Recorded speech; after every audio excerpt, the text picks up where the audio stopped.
Welcome back to a still small voice in the Grace Library. You can breathe here. Last time, we talked about patterns. We talked about how sometimes we're not failing, we're practicing, and how old patterns often show up because they're trying to teach us something. But today, I want to talk about something deeper, because eventually every healing journey arrives at the same question. Not, why do I keep reacting this way? Why am I so sensitive? Why can't I just get over it? The deeper question is, how much of my life am I living from old pain? Because sometimes the strongest emotions in the room aren't coming from the present. Sometimes they're coming from the past. Here's something nobody told me. You don't stop being the child you once were. You simply become an adult, carrying that child inside of you.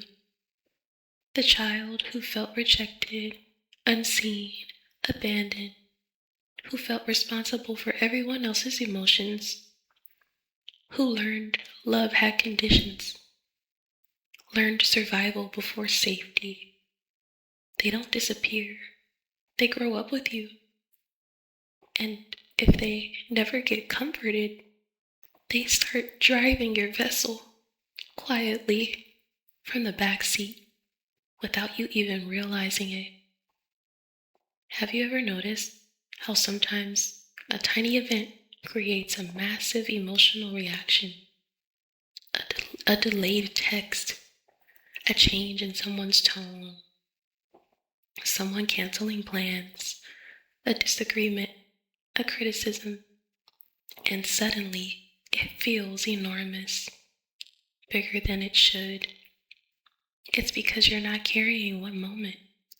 You're carrying every moment that felt like it. Imagine every painful experience gets stored in a backpack, then one day someone adds a feather, and you collapse, not because of the feather, but because of the backpack. Most people are blaming the feather.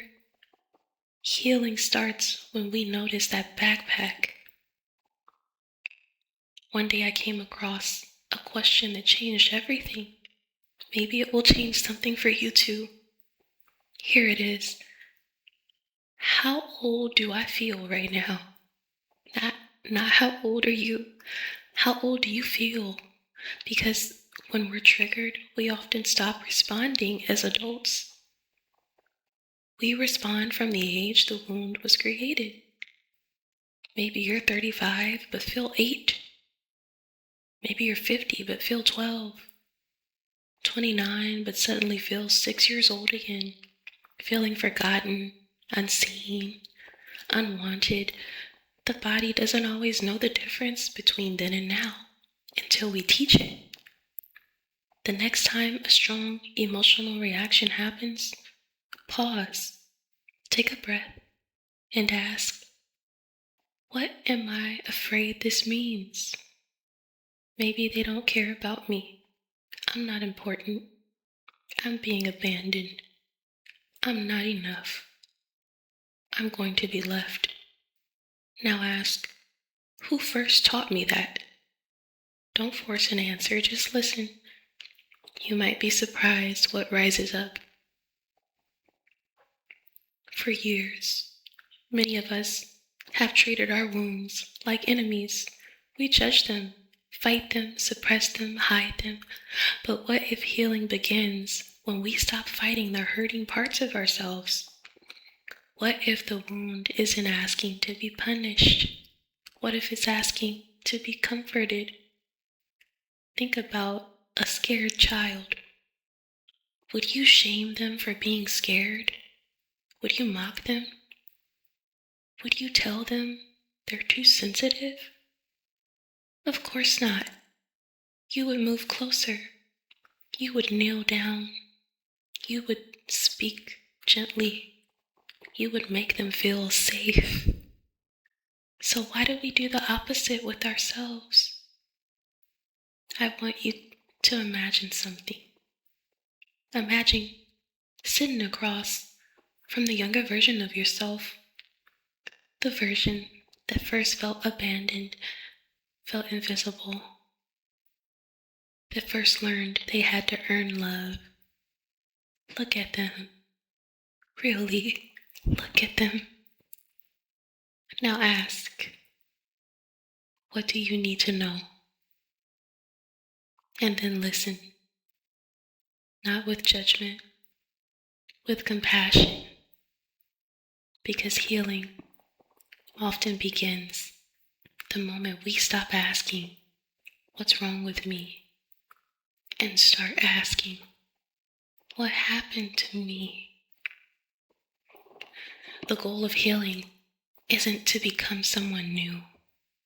The goal is to become safe enough to be who you've always been. Beneath the fear, beneath the defenses, the mask, the survival strategies, there is still you, the real you, the you that existed before the wounds convinced you that you had to become someone else to be loved. If you've been carrying abandonment, rejection, loneliness, neglect, I want you to hear this. The wound may explain your reactions, but it does not define your identity. You are not the child who was left. You are not the child who was forgotten. You're not the child who wasn't chosen. You survived that chapter. And now you're learning something new. You're learning how to stay with yourself, because maybe the deepest healing isn't finding someone who never leaves. Maybe it's becoming someone who stops leaving themselves.